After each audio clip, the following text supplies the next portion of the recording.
దేవుని నామానికి మహిమ కలుగునుగాక. దేవుని వాక్యాన్ని చదువుకుందాము.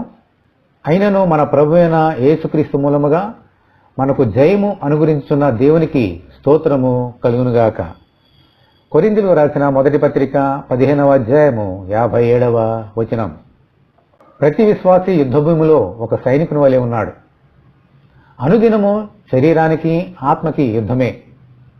ఈ యుద్ధములో మన శక్తి చేత గాని జ్ఞానము చేత గాని జయము పొందలేము. మన ప్రభు అయిన యేసుక్రీస్తు ఈ లోకానికి వచ్చి పాపమును, ఈ లోకమును, సైతానును జయించారు. హల్లెలూయా. మనకు జయాన్ని ఇవ్వడానికి ఆయనే శక్తిమంతుడు, అర్హుడు. ఆయన యందలి విశ్వాసమే మనకు జయము కలిగించేది. ఇదే మన ఆయుధం. దేవునికి స్తోత్రము కలుగునుగాక. ఈ లోక సంబంధమైన దురాశలను, పాపమును జయించే శక్తిని అనుగ్రహించమని మనమందరము ప్రార్థన చేసుకుందాము.